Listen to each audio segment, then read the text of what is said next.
Two national championships in 3 years. Villanova Wildcats took down the Michigan Wolverines last night, 79-62. Dante DiVincenzo went off for the Wildcats, scoring 31 points off the bench, which is a record. 10 of 15 from the field, 5 of 7 from three-point line. He got caught up in the news for some other things. He also went off on Twitter. Yeah, he went. Yeah, back in the day. Some problematic things that he said. But Villanova's shooting from the field was incredible. Again, they had 18 three-pointers in the game against Kansas. Shot 37% last night. So with Jay Wright securing yet another national title for the Villanova Wildcats, should he make the jump to the NBA? Gil, as you're smiling. No. Not at all. College coaches don't do well in the NBA because they're so used to controlling, their environment. In the NBA locker room, they're not the big dicks there. They're just the balls just dragging along in that locker room. They have no authority. So, as he phrased it as the big dicks, T.O., what do you think about Jay Wright's potential to go to the NBA in an eloquent way as Gil described it? I mean, I don't think you've seen enough success, for guys that have gone from the college to the pros. I mean, you saw what Nick Saban tried to do with football. I mean, great college career, then he jumped to the Miami Dolphins. That didn't work out so well, but then he jumped right back to where he fit. Exactly. I think, that's a culture where he can thrive in. So, again, like I said, we don't know. You see what the Florida coach has done over at OKC. Yeah. I mean, you got to have the talent to make that jump as well. Oh, the talent or an impending scandal that might be coming your way. Shout out to Pete Carroll when he saw getting hot. He was like, I'm going to Seattle. Cap, with Jay. You have to be a people's person, as a coach. You have to be understanding. You have to be a player's coach. Player's coach, yeah. But do you think it's that, or is it the fact that they have to kind of relinquish control whenever they get to the professional? But that's what I said. You have to be a player's coach. You have to understand that, college, they listen to you. Yeah. In the pros, you have to listen to them. Right, because you think about the college, in the college ranks, you're teaching fundamentals. You know what I mean? You're teaching those kids how to play the sport. When you get to the pros, they kind of already know how to play. Yeah. You know what I mean? So you try to take a little bit of that teaching element out of it, and then, like you said, you have to be a player's coach. You have to understand who your players are. So are you just managing egos in the professional ranks? Babysitting, yeah, in a sense. Just babysitting is like, hey, you good today? You all right today? Yeah. But if you look at in high school, you have those star players, and that's how those star players thrive, because those coaches know that their jobs are on the line, and they know whose hands to put those balls in. You know what I mean? But anyway, you know what I'm trying to say. Just know that will be cut up later on. It was so funny. Dick's balls with those balls in your hand. He don't know the legal. Like, you just say pause. Just say pause. Right. Yeah. You get away with it. He's at that. Pause. Yeah. So, Cap, there's always been this growing consistency that John Calipari or Mike Krzyzewski are the top two elite coaches in college basketball. Is Jay Wright making the case to be the top dog? He has to be up there because now he's one of the few coaches that have 2 national titles at one school. I could very easily see the Knicks throwing a bag towards Jay Wright because Jeff Hornacek probably won't be back with the Knicks. Probably. And this would be typical Knicks, just throwing stupid money at a coach that doesn't belong there, because Jay Wright should in no way, shape, or form leave Villanova. At all. He's got it made there. He's making a shit ton of money. Yeah. He's got one of the best programs. He's from Philadelphia. He's an Eagles fan. Like, his wife went to the school. Like, he is the guy at Villanova. There's no reason why for him to go anywhere. Yeah.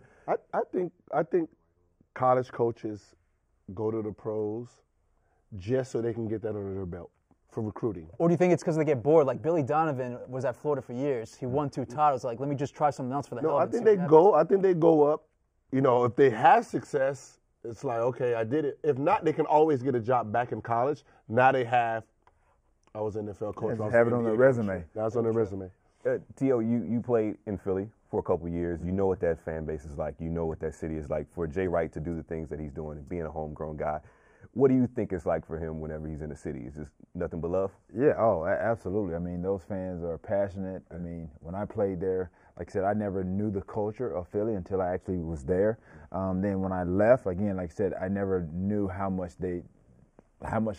love they had for me. Right. So again, like I said, if you're in that city and you're being successful, like I said, why mess something up? Yo, let's run it down. So far through 2018, Philadelphia Eagles won a Super Bowl. Villanova Wildcats won a national title. And the Sixers are finally a competent team. So yeah, but Meek Mill's still locked up. Very true. 3 out of 4 right now. That's also, I'm very disappointed in Philly last night. There wasn't the rioting that I expected. You wanted a riot? I mean, they won a championship. Also, no one ate horse shit No one was jumping off the awning of the Ritz-Carlton. No one was proposing to their girlfriend with a 40 of malt liquor on the side. There was nowhere the shenanigans that we saw after the Philadelphia Eagles. I think because they expected to win, so it was like more class. When the Eagles won, they were like, we're going nuts. The Eagles, because the Eagles are supposed to win. They're flying high over there in Philly land. Here it's like, we're classy. We already know we won this one. Do we? So Villanova has a diverse group of diverse group of players that includes freshmen, sophomores, seniors. Do you think them winning a national title would change the course of what we think of one and done players and teams trying to build their roster with one and done guys? No, I just, with one and dones, it's kind of weird because you have to be a certain type of coach. You have to have a certain type of system for a one and done. You got to remember, one and done is a very gifted individual. Yeah. You can't put him in like a Princeton type of offense. You got to let him thrive. So your offense, your system has to be made for him, and that's where the Kentuckies, kind of like Coach Cal with the dribble drive or the 1-4 flat. Okay. Now you see Duke, getting a bunch of those ones and dones. Remember, he said he wasn't going to do that. Yeah, exactly. You saw. Jay Wright's never had that. Track record of doing that, but Coach K didn't either, and he's kind of changed his ways over the past 5 years. So maybe at some point, if stuff needs to change up and the culture of college basketball changes, Jay Wright could go down that route. But it's working really well for him right now. Yeah, he has NBA players on that roster. Yeah, he clowned on him a little bit, but there are NBA players on that roster. He's going to get NBA players. He's going to get NBA quality type of players. Maybe not the top 3 players, 4, 5, 6, who has to do 2 years. He'll get those. We got to ask you one question, though, because you played in a national championship game, and someone brought this to our attention last night on Twitter that you were kind of not wilding out, but you have a notoriety of how you behaved at the end of a championship game between Duke and Arizona. Oh, I'm nervous to see this. Look, he's there. What did I do? I didn't shake. Let's bring up the tweet. Yes. I didn't shake hands. Yes. Let's bring up what the tweet. What the fuck shake? I want to shake them snobby motherfuckers' hands. The offending tweet talked about how you avoided shaking hands with the Duke Blue Devils at the end of the game. You took off your jersey and just left the court. Why did you not shake hands with the Duke players at the end of the game? Why am I going to shake the fuckers who just beat us? They lost. I don't want to shake your fucking hand. All right. Are you serious? Let me read the tweet for everybody. All right, so this came from a user last night, directed, and then it got brought to our attention. It said, nice thing about ending of the Nova-Michigan game was traditional post-game handshake line. Usually winning teams is in a jubilant pile. Losing teams quickly walks off the floor in disgust. Never will forget Arizona's Gilbert Arenas taking off jersey as he walked off in 2001 loss to Duke. Hey, look, I was okay. You got the jersey thing taken off, right? You did that in the league. Yeah, so. We got cheated the fuck out of in that game. How? Foul calls? Foul calls. It was like 22, 23 missed calls that they should have called. Like, Jason Williams should have been fouled out. Dunleavy, it was really bad. So it was rigged. I don't want to say rigged. I don't want to go that far, but they fucked us. So let's just say that. So the Blue Devils, we didn't really. It was just beef. It was real what was beef. The final score? And I think we lost by like 9 maybe. But I had a soft tissue tear in my chest, so I was actually injured, and I'm playing only because of the championship game.